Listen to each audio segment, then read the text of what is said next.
Pigweed here, coming to you from the Royal Oak Tavern in Westerville. Today we review a pilsner and discuss Thomas Hobbes.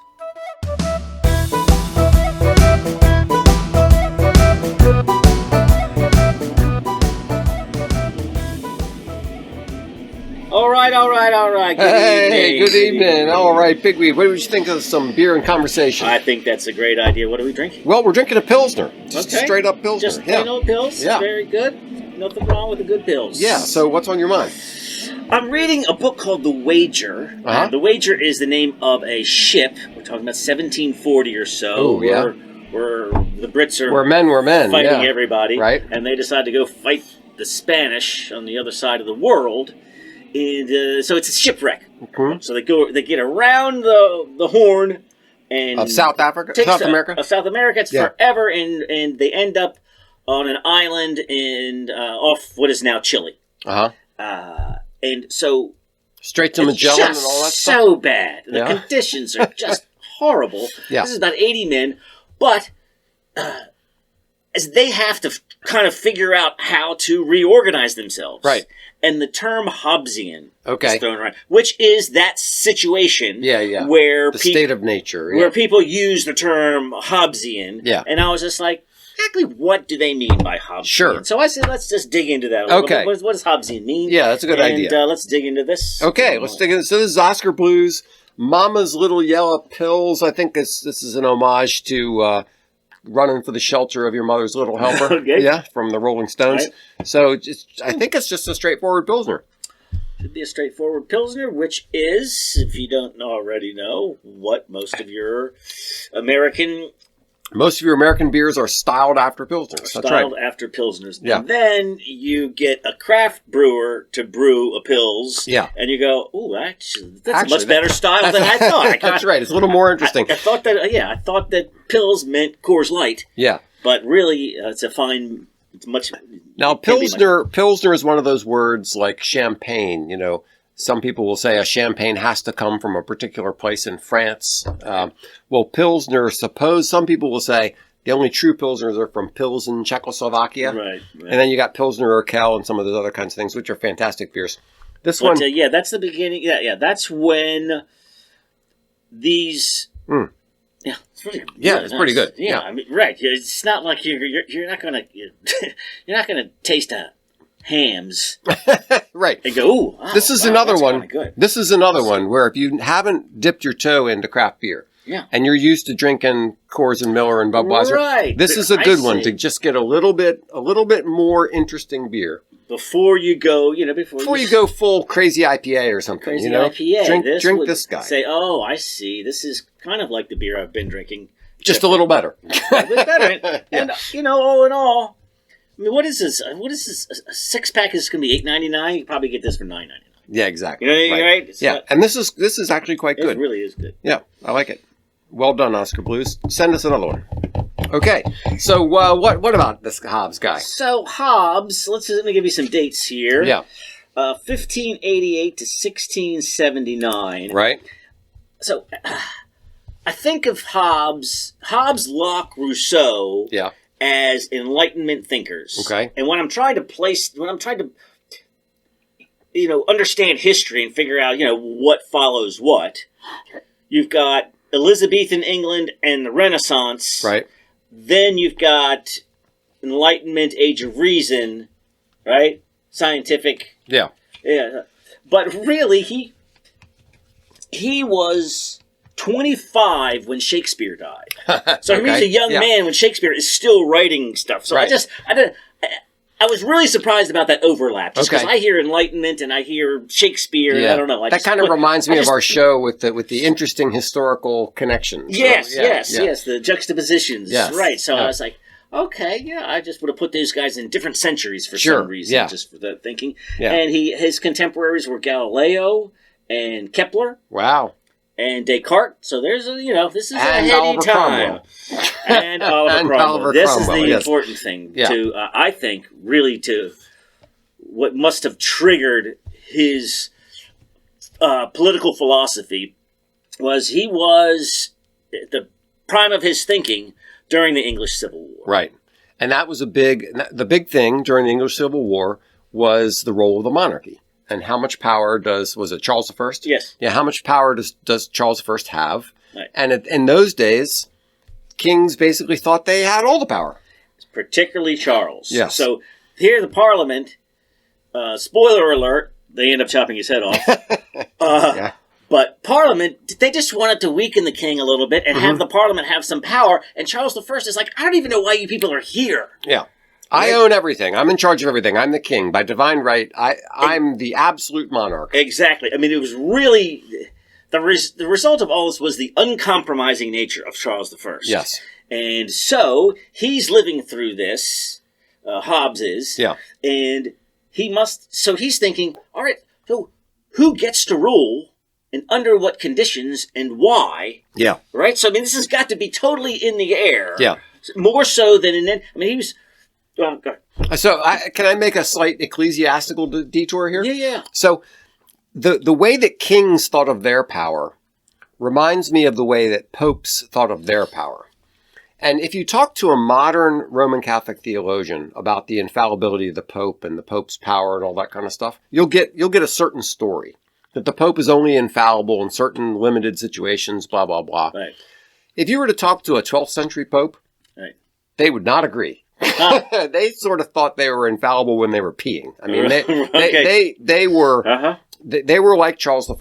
You know, right. I am by the grace of God Pope, and everything I do, from my farts to my everything I write down, is infallible. And I read some of these statements from these guys, and they were full of themselves. And so when I was listening to the show about Cromwell. And you know what Charles I was like? Is like, it just seemed to be a problem back in the day. Well, a lot of these guys thought that God put them there. And he's like, why do I have to come to you peons, hat in hand, just to get some money to build a castle or start a war? I know. Right? Come on. I'm the king. I'm the king. And so, yes, he could have, if he had just buckled a little bit and said, all right. But he was like, you guys suck. Everybody go home.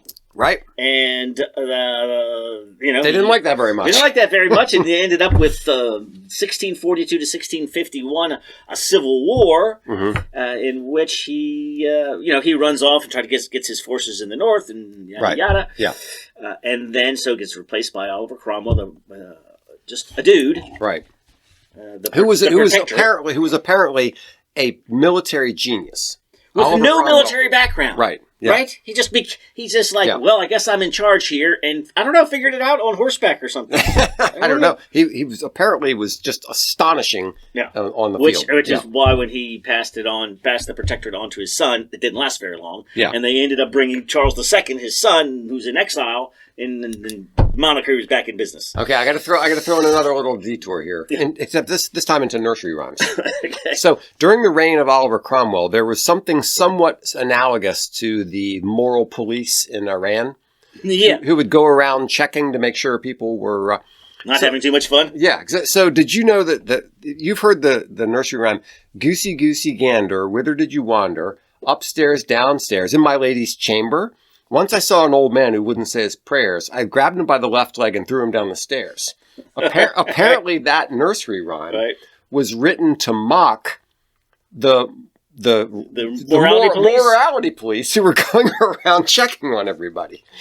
That's one of those things that, you hear this nursery rhyme, or like the Humpty Dumpty. Apparently Humpty Dumpty has nothing to do with eggs. It has to do with a cannon or something like that. Yeah. Anyway. Okay, so interesting period of history. And so he's thinking, so who does get to rule? Yeah, and by what?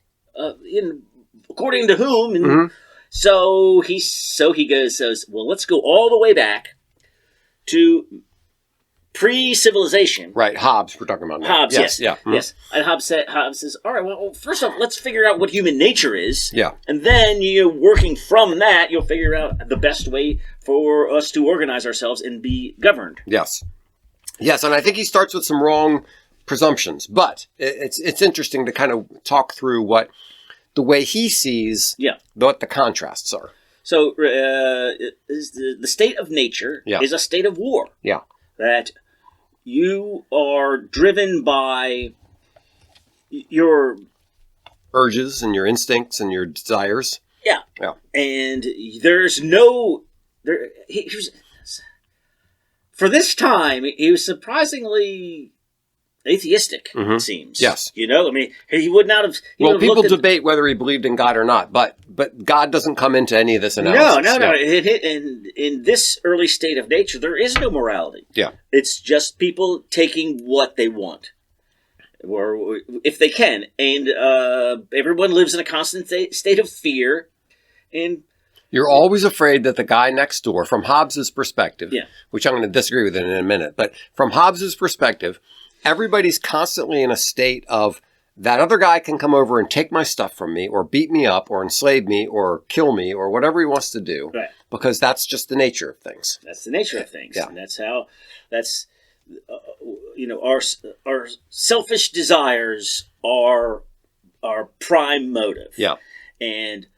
But we have figured out that the best way to ensure that we get that everybody's not always clubbing each other in the head is to come up with some agreements. Yeah. How about this? You get half the berries and I'll get half the berries. We'll protect the berries together. You be the beginning of the social contract. Yes. Yeah. So the idea would be we both live in the same valley and there's only so many apple trees and only so many berry bushes and only so many deer. So you and I come up with an agreement to split them equitably so that, we both can live. But then the question becomes, who's going to enforce that if if one of us decides to break the bargain? Exactly. So you need someone above both of those guys, because either one of those guys could, break the bargain at any time. And you think of the hostage situation. You give me the briefcase, I'll give you the girl. Yeah. No. You give me the girl, I'll give you the briefcase. Right. And if you just had somebody with a bigger gun saying, all right, I'll tell you both what to do. Exactly. You're going to put it on the floor, take 2 steps, right? And then, so you need that guy, that's the sovereign. Yes. Right? Yeah. Yeah. Which actually ties back in a funny way to your comment before about people not being sure whether Hobbes believed in God.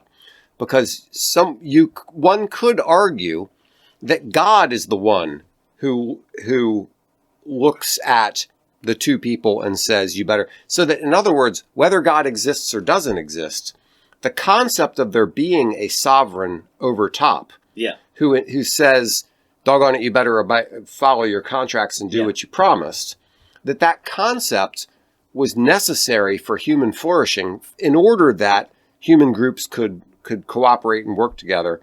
So Hobbes is taking the position you actually need some person, some Leviathan, right? Some monster who's going to tell everybody to enforce contracts. Other people would say, well, yes, sort of. Or you could have this concept in your mind of fear of this invisible sovereign, who's retribution in some some other point in your life. So let's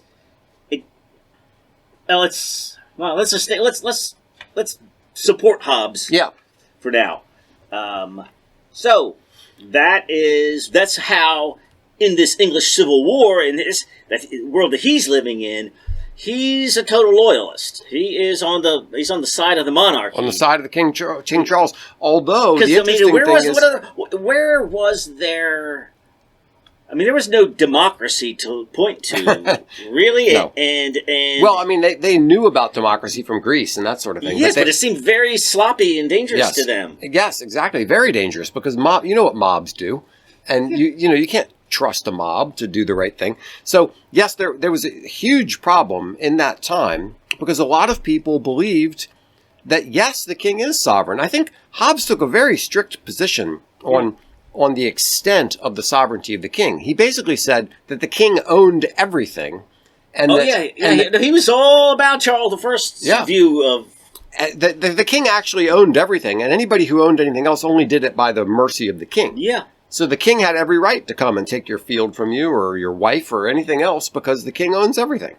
Yeah, I mean, it was far more radical than the contemporary view. Yes. Yeah. It was back to I don't know when before the Magna Carta. Yeah.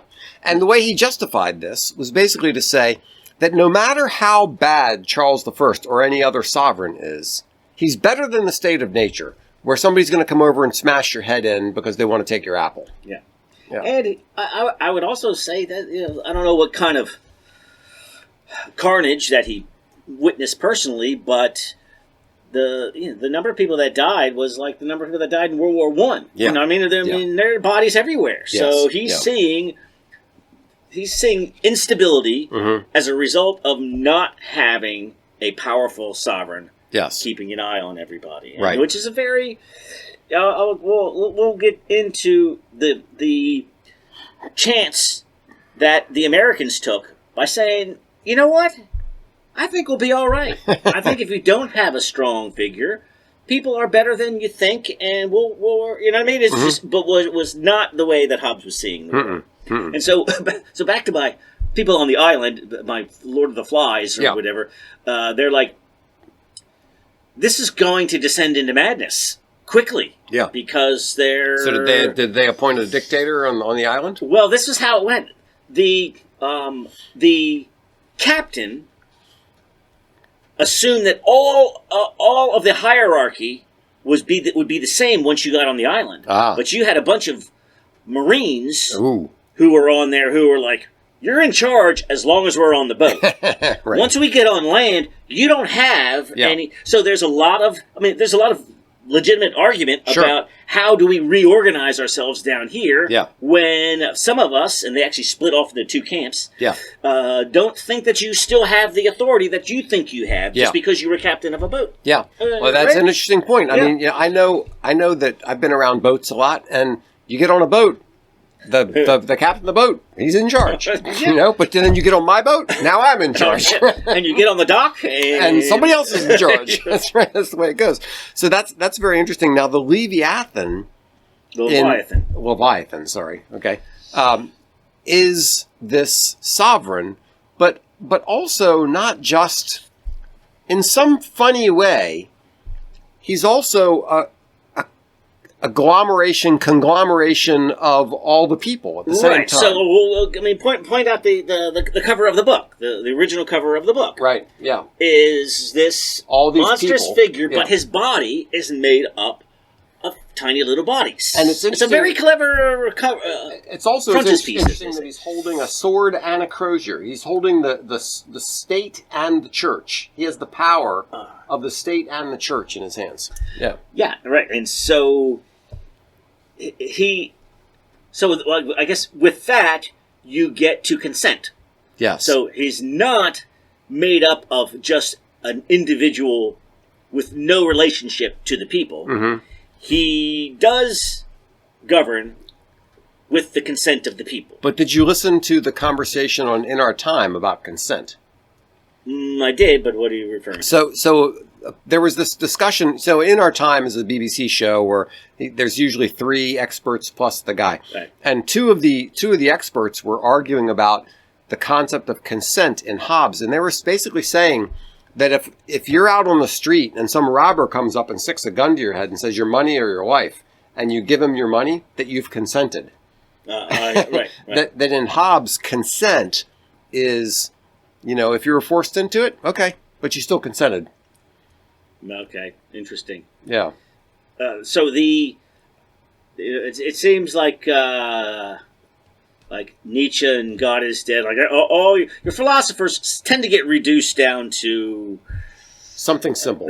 Right, like the phrase that they're remembered best known for. And so what's Hobbes's phrase?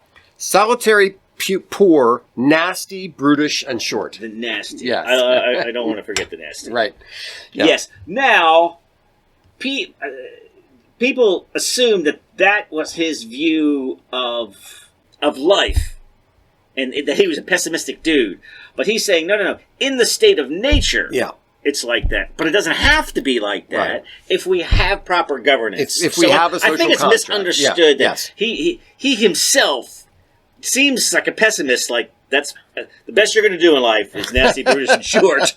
But that's not really what he was saying. No, and apparently some people say that he was actually a jovial, pleasant fellow. And lived at 91. I know, which is quite a... And he only had one job. Hmm. He graduated from Oxford. He was assigned a tutor, right? To be a tutor for somebody who's slightly younger than him. Yeah. And then stayed in the family for the rest of his life. Wow. He was like the philosopher in residence or something like that. And he was just... How do you get a gig like that? How do you get a gig like that? He lived for 15 years in Paris. I mean, were they still paying for supporting him for... I don't know. Was the kid over there learning from him in Paris? I don't know. Yeah, right. Was the kid still in school when he was 88? And Hobbes was 91? I don't know. But apparently no, he just did his tutorship and they just kept him on as the resident smarty pants. Right. Yeah, well, that's a sweet gig, you're right. That is a sweet gig. Yeah, I'll take that. Hanging out with the Kepler and Galileo. Yeah. And all you got to do is teach somebody. That's not so bad. So basically, his idea is that government is a necessary evil that allows us that gives us the space to pursue other interests. So, like, for example, if you wanted to have a grove of apple trees, then it's the government that protects things so that you can have that grove of apple trees and not have everybody else come in and steal your apples, right? So it's worth it to you to cede over some of your personal liberty to the sovereign, so because now the sovereign has created a situation where you can have your grove of apple trees and sell your apples. Right. So he would see. So if you look at Hobbes, Locke, and Rousseau, he would see the purpose of government as to impose law and order and just prevent war. Yes. Locke, you can see, is really who the founding fathers were looking more toward, is to secure natural rights. Yes. And so that's a different approach. Mm-hmm. The Hobbes approach is rescue us from this horrible state where we're being beat up and destroyed constantly from all sides. And Locke is more, no, wait a minute, there's sort of a nobility, there's some natural rights, there's something about man that should be pursued.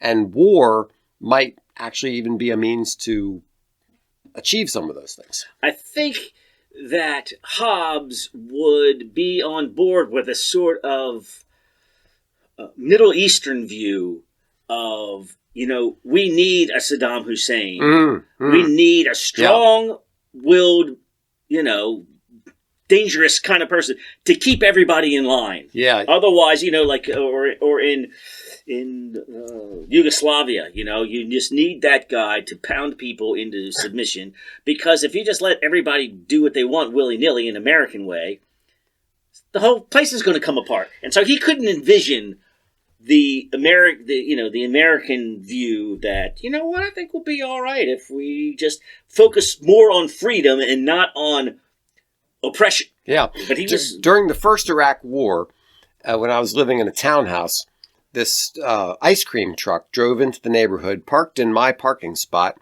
and this truck broke down. And the truck had to stay there for a couple of days until he was able to get the thing fixed. And in the meantime, I got to meet the ice cream man and his wife. Well, the ice cream man was a very nice, polite guy, but his wife, man, she was a firecracker. We ended up talking about Saddam Hussein because they were from Iraq. And she was saying, yes, every once in a while people get out of line and you have to spank them a little bit. I'm like, okay, yeah.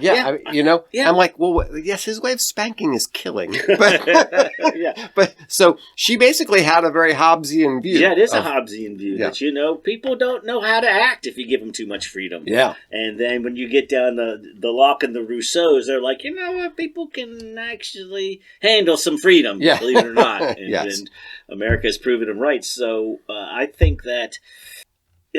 Hobbes is like to protect people from themselves kind of an attitude where so that we can have a structure in which we can have contracts and have agreements. Right. We can't do that unless there's some sort of a legal power structure that enforces that to make sure that, when we sign a legal contract that we're going to follow it. And that is something that the English Empire shared with the rest of the world and made commerce and trade and stuff. Everything possible, right? Because we exported, or not we, but the Brits exported this concept of law and contract and everything else all over the world. Right, which will be enforced with force. Yes, right? yeah.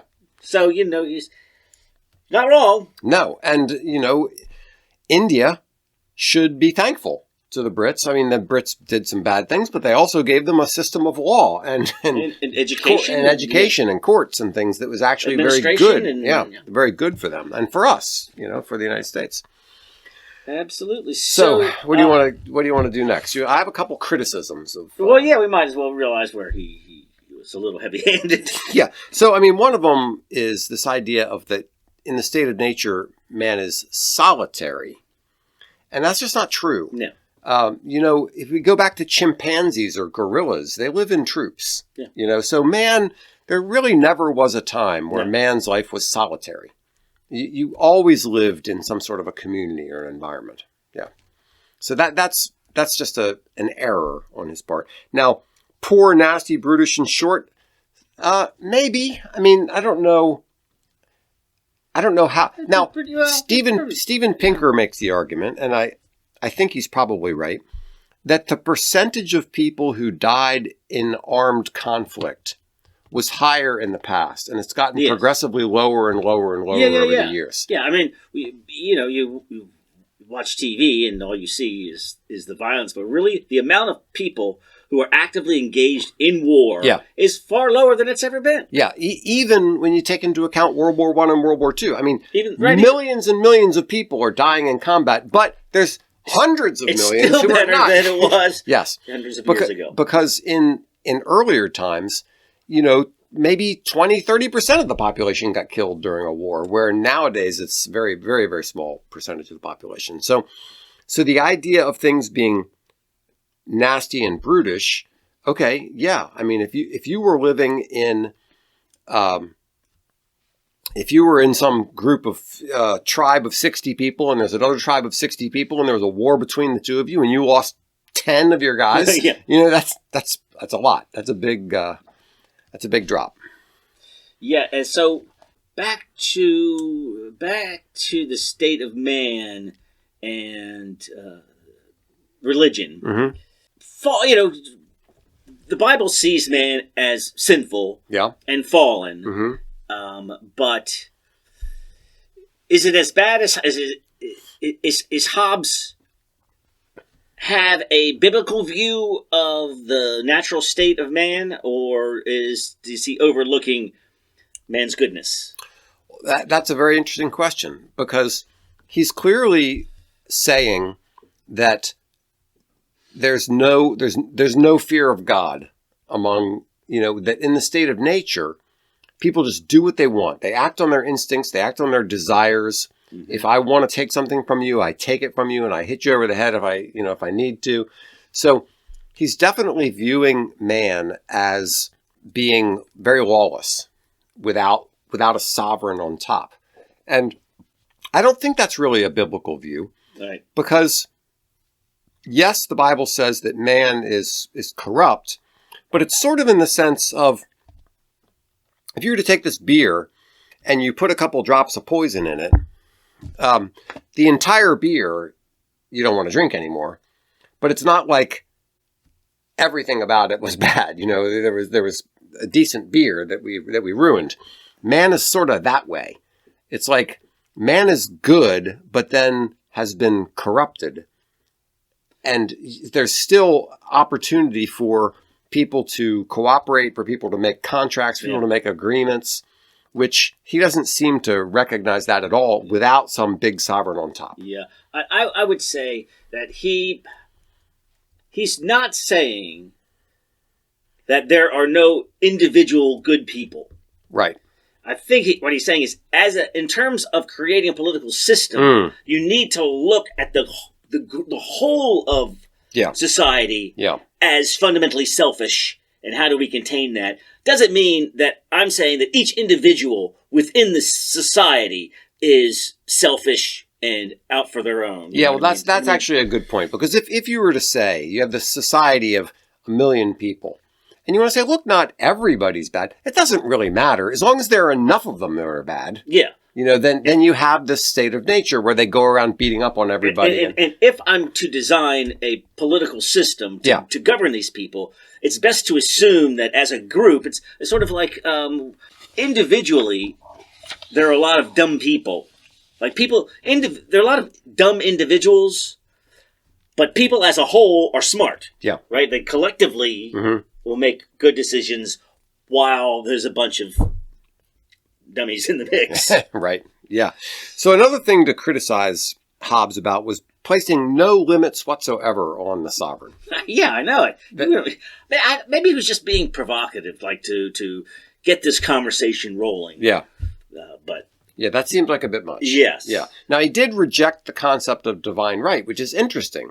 Because right, at the same time... He's like, I'm not saying that only this guy can be the sovereign. I'm just saying we need to have one. Yeah. And if he's a tyrant who slaughters, if he's Saddam Hussein's his way to the top, well, that's just as good as this guy over here claiming divine right. Yes. Right? Yeah, it's something like that. Yeah. So he's saying, I'm not saying God chose him. I'm just saying, look, we need somebody. Yes. Yes. Yes. And we're going to give him all power, which is... Now, he also had a very materialistic and mechanistic view of humanity and of the mind and the brain. Yes, like if he had heard of neurons, he was like a materialist before that was a thing. Yes. Like he didn't know how... Which is why Steven Pinker likes the guy. Exactly. Yeah. Even now, I find it hard to believe that thoughts and emotions are just material, neurons firing in my brain. And nobody, and that whole thing, this whole idea that our thoughts and our emotions are the product memories. Memories are the product of a physical thing. Nobody can explain that. Yeah. Despite Despite everything we know about neurons in the brain and everything else, nobody can explain it. Exactly. But at least you have, philosophy of the mind and neurologists and stuff who can get a lot closer than you could in 1540. Right. What did he think there were? Little wires and springs gears, and things? like a steampunk like activity in the brain. But kind of he did. He was like something like that. He's so like, this is all he was way ahead stuff. of his time in some respects. And then the other thing that I think is a big criticism is he saw fear as the only basis of authority. Yes, that's true. And so I think, nowadays we think that no, authority it's not just the fact that you can come and take everything from me. It's that I believe in the system. I believe in the justice of the system. I believe that you're in this position because, we have agreed to the social contract. Exactly. I believe that I don't steal from my neighbor because I want to live in a neighborhood where people don't steal, not because of the fear of the cops coming down and arresting me for stealing. Exactly. Right. Yeah. Hopefully. Yeah. I would like to believe that. Yeah, but from Hobbes' perspective, fear was the only real justification for authority, and that's the authority, the sovereign had to rule by fear and had absolute authority. Right. Which, that's not very good. Well, all I wanted to do was say, what do people mean when they say Hobbesian? I think we've covered it. I think we've covered it. Hey, apparently he really made a big impact because people still to this day see him as one of the important thinkers in English philosophy. Yeah. All right, Thomas. Okay. Thank you very much. Cheers. Thanks so much for listening to Beer and Conversation with Pigweed and Crowhill. Remember to visit us at pigweedandcrowhill.com or send us an email at pigweedshow@gmail.com.